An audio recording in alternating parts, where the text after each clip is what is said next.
I want to see the Berber. I want to see the Berber puppet. Look. So this here, it's Berber marionette. Wow. You know this? Or this And a one? Berber is a shepherd.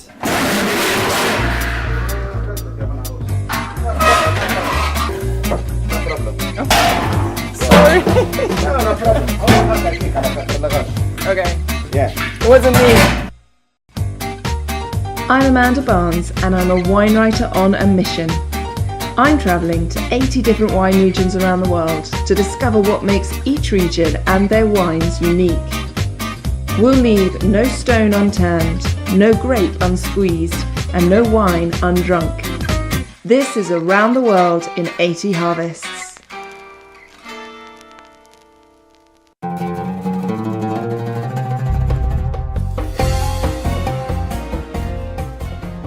So how did I end up in Tunisia?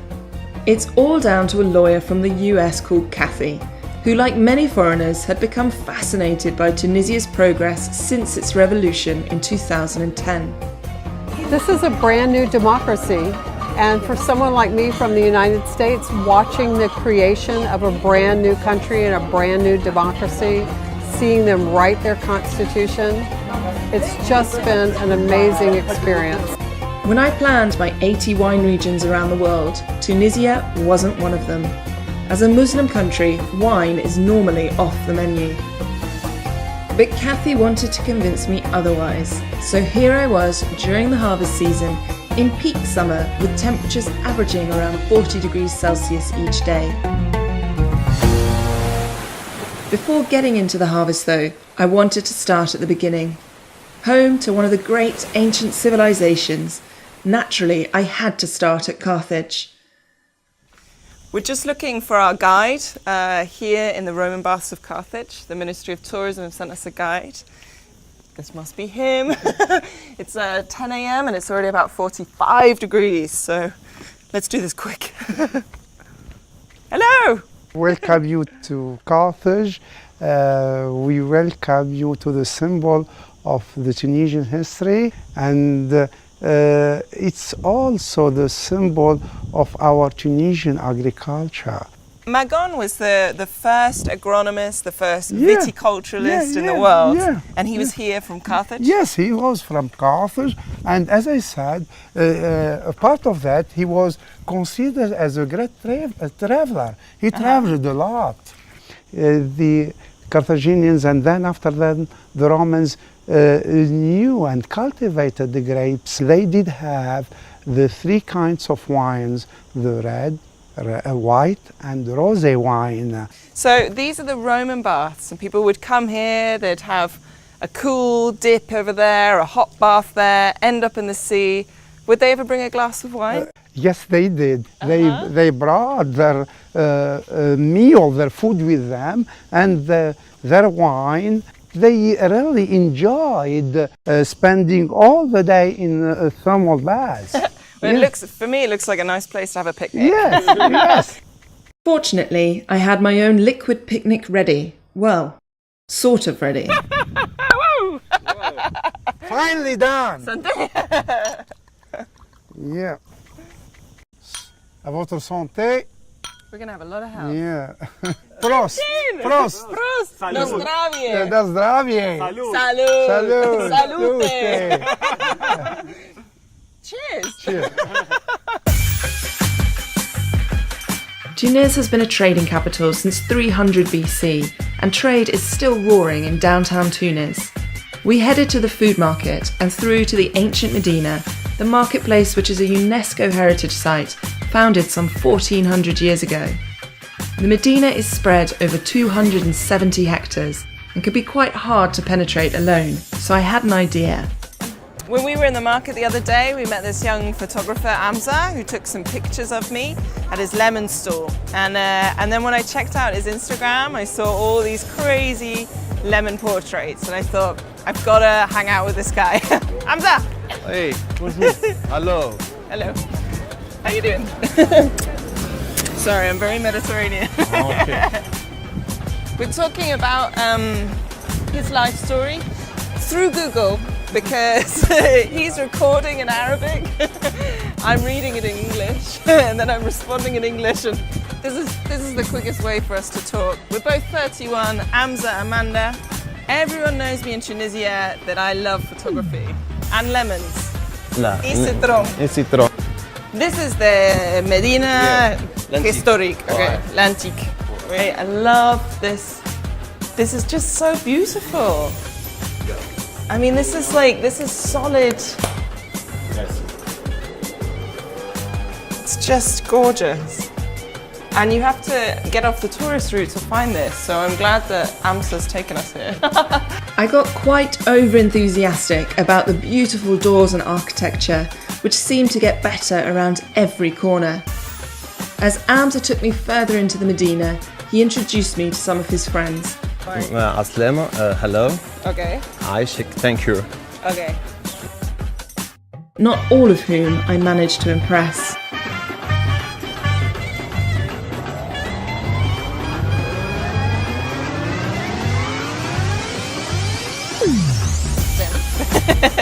Aslim.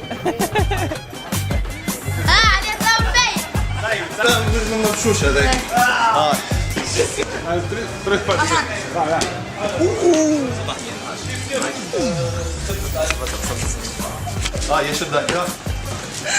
I'm a terrible football player.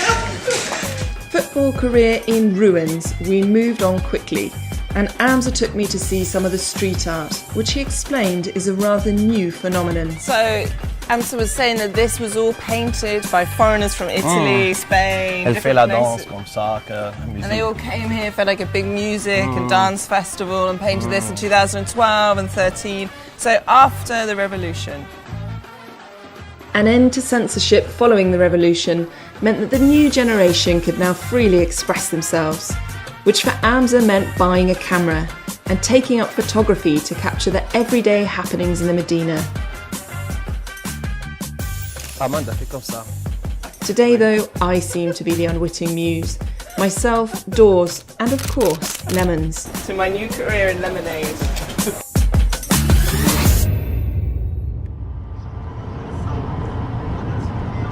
But I wasn't here for the lemonade. An hour south of Tunis is Cap Bon, where the majority of Tunisia's wine production comes from, and has done for a very long time. We made wine more than 2,000 years. So Punic, Carthaginian and Roman make wine in this and do the harvest in this region. And this region, the soil is clay and limestone. It's good for vineyard. For example, when you taste our Chardonnay, is different the Chardonnay of another country. We have a sea at 20 kilometers, and the wind, minerality of the sea come in the vineyard. So we have very mineral Chardonnay. It's typical in this region. What was atypical that day was the heat. Tunisia isn't alone in having a hot 2017 vintage, but the heat spikes were particularly high because of the Sirocco, a hot wind blowing from the Sahara Desert that had pushed the temperatures up over 50 degrees centigrade. Fortunately, the vineyards are trained to deal with the heat. You see the vegetation of a plant. It's not like in France or why? Because it's very hot. We have to protect our grape from the sun and from the Sirocco wind, the hot wind. For that, we have to need big vegetation. As the heat continued to pick up, the morning's harvest was coming to an end, and lucky for us, lunch and wine tasting awaited at Domaine Nepheris.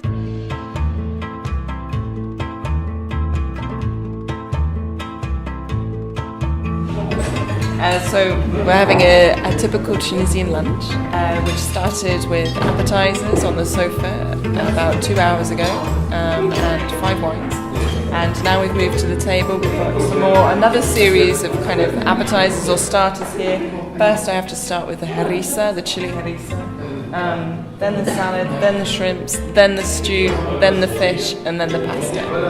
So we'll be here another 2 hours.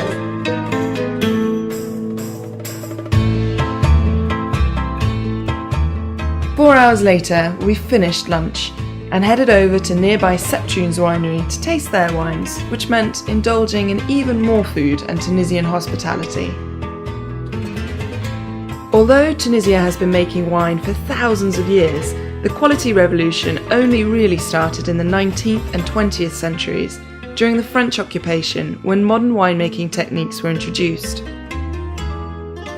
Tunisia's warm and sunny climate means that grapes have no trouble ripening, which gives the red wines lots of colour, fruity aromas, and higher sugar levels, which means they can be rather generous in alcohol. The red wines can pack such a punch that rumour has it the French used to blend Tunisian Syrah into their own. What is for certain, though, is that Tunisia's Syrah, Carignan, and Touriga Nacional perform particularly well, making voluptuous, aromatic wines that pair nicely with flavourful Tunisian dishes like roasted lamb and couscous. On the lighter spectrum, over 65% of Tunisia's wine production is rosé, which range from fuller-bodied wines to light and delicate. They also make a small amount of aromatic white wines, which benefit from being in regions closer to the ocean breeze. Despite its long history, Tunisia's wine industry still feels in its infancy, with much potential as of yet unexplored. This is because during centuries of Arabic rule, Tunisia went almost completely dry.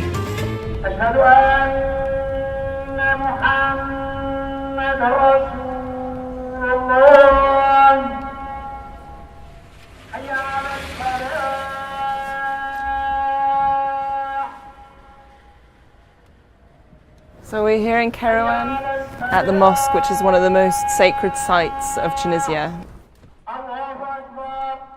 So tell me about the Great Mosque. This is the principal mosque in Africa, about 670, about 1,400 years old. And the four holy cities, Kairouan, Mecca, Medina, Jerusalem, and Kairouan. And why is it important for men to pray more than women? Yeah, the tradition before, only men go to inside of mosque, women go outside of the house. Now the mentality changed for women and men.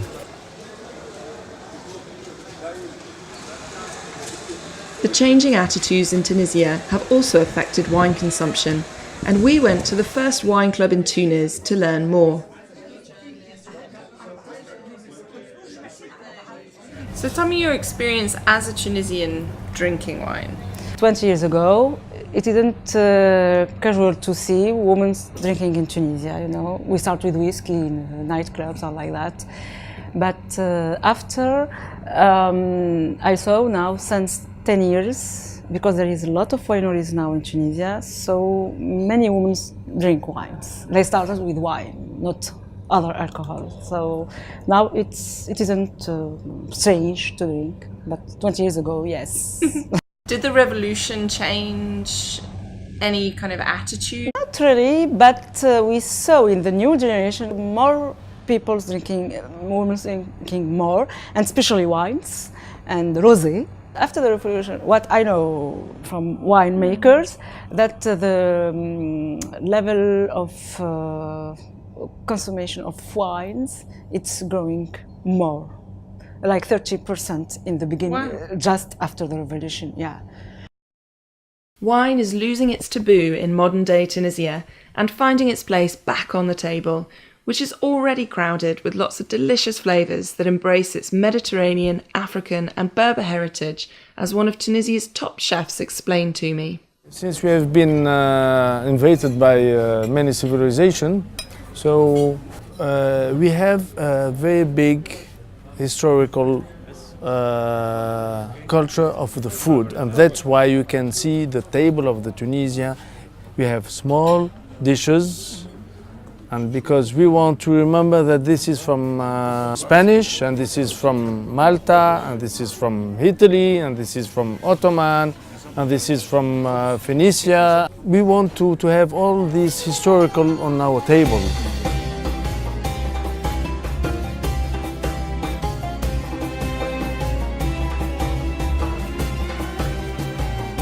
For the Tunisia, we are really proud to have all this background of historical way of living, because the table is one of the main things that we live for, to have good food.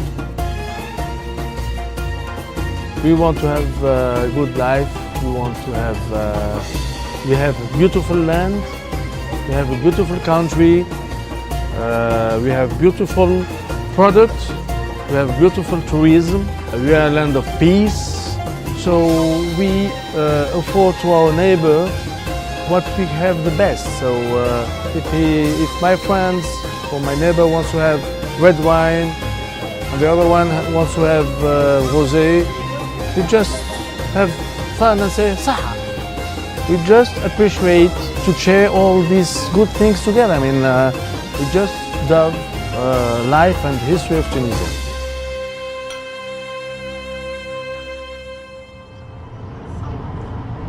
And that's how I felt. In Tunisia, it's all on the same table.